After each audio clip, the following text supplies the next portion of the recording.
Where is the value behind our money? Hello, dear viewers. Welcome to World Peace TV. In today's episode of Crazy Questions, we're diving into the mystery behind those paper notes we carry in our pockets or the numbers we see on digital screens, which can sometimes buy a cup of coffee or even turn into a deed for a piece of land. Where is the value behind our money? In today's world, we all use money. We pay bills, shop, and swipe our credit cards without hesitation. But have you ever stopped to wonder what those pieces of paper or the numbers on your screen actually represent? Do they really have any real value? Perhaps money is the greatest magic trick in human history. Because the real trick is that no one really asks this question. Throughout history, money emerged as a medium of exchange. In the beginning, people bartered wheat for fish, salt for leather. But there was a significant problem with this system. Both parties needed to want what the other had at the same time. This inconvenience set the stage for the invention of money. The first forms of money were valuable objects like stones, seashells, and even salt. For instance, in ancient Rome, soldiers were paid with salt, known as salarium. Yes, that's where the modern word salary comes from. Imagine if your employer paid you today in 2 kilos of salt. What would you do? In the 7th century BCE, the Lydians minted the first coins. These coins were made of gold and silver. At that time, the value of money was intrinsic. You carried the valuable metal itself in your pocket. However, as trade expanded, transporting heavy metals became impractical. During China's Song dynasty, the first paper money was introduced. These notes were essentially receipts that could be exchanged for gold or silver. Then one day, people thought, what if we consider this paper valuable without tying it to gold? That day marked a major shift in the world of finance. The gold standard was abandoned and the era of fiat money began. Fiat is Latin for let it be so. In other words, the government says this piece of paper is valuable because I say so, and we believe it. Think about it. You look at a piece of paper and assign value to it simply because of the numbers printed on it. In a way, we're all under the spell of a modern economic magic trick. So where is the value behind our money? In vaults filled with gold? No. In 1971, US President Richard Nixon took the dollar off the gold standard, declaring, from now on, the dollar will no longer be backed by gold. That day, the global economy entered a new era. Money no longer relied on precious metals, but existed purely because of trust in governments and financial institutions. Today, the total amount of money circulating in the global economy is approximately $100 trillion. However, only about 8% of this exists as physical cash. The remaining 92% is entirely digital.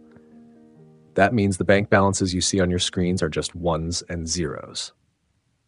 Where's the value behind these numbers? Maybe nowhere. Isn't it strange that such vast amounts of value have no physical counterpart? Here's where it gets even more puzzling. The global debt currently stands at around $300 trillion. In other words, the total debt in the world is almost 3 times the total amount of money. How is this possible? If everyone tried to pay off their debts at the same time, there wouldn't be enough money. Economists explain this paradox by saying, money is created through debt. The modern banking system operates on this principle. You deposit $1,000 in the bank lends most of that money to someone else. That person spends the money and it enters another account, and the cycle continues. The same money gets recreated multiple times. This is called fractional reserve banking. But here's the real irony. Most of the money you hold is actually someone else's debt. The cash in your pocket isn't just a piece of paper. It represents someone's promise to repay a loan. In fact, if we dig deeper, we find that the entire global economy is built on debt. Money is simply the flip side of debt. What about inflation? Inflation is the gradual loss of purchasing power over time. For example, in 2000, you could buy a simit, Turkish bagel, in Turkey for 1 lira. Today, that same simit costs around 10 lira. The price has increased, but the simit remains the same. So, what happened to the value of your money? This is where the true nature of money reveals itself. Value is not fixed, it erodes over time. History is full of economic collapse stories. In the 1920s, during the Weimar Republic in Germany, hyperinflation spiraled out of control. People had to carry their wages in wheelbarrows because it took millions of marks to buy a loaf of bread. In Zimbabwe in 2008, hyperinflation reached such absurd levels that the government printed $100 trillion notes. Yes, you heard that right. 100 trillion. But even with that, buying a simple loaf of bread was a struggle. A similar crisis occurred in Venezuela during the late 2010s. The bolivar lost so much value that people started using banknotes to make handbags because the money was worth less than the material it was printed on. Now, let's look at cryptocurrencies. Digital assets like Bitcoin are prime examples of how abstract the concept of money really is. Bitcoin isn't backed by any government, central bank, or physical commodity. It's just a code, an algorithm, and a group of people who believe in it. Bitcoin's total market value has exceeded $1 trillion at times. Imagine that, lines of code without any tangible backing reaching $1 trillion valuation. So where's the value behind Bitcoin? Nowhere, really. But as long as people believe in it, it remains valuable. One of the greatest contradictions in the global economy is this. The richest 1% of the world's population owns nearly 50% of the world's wealth. That means a handful of individuals possess more wealth than billions of others combined. What's the value behind such massive fortunes? Physical assets? Not really. A large portion of this wealth exists as digital numbers, stocks, and financial derivatives. So even wealth itself is largely an abstraction.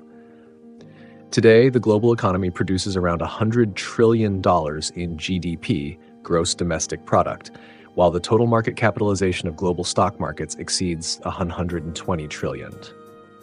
This means that the economy is assigning more value on paper than it actually produces in reality. This demonstrates that modern economics is based more on belief systems than on tangible reality.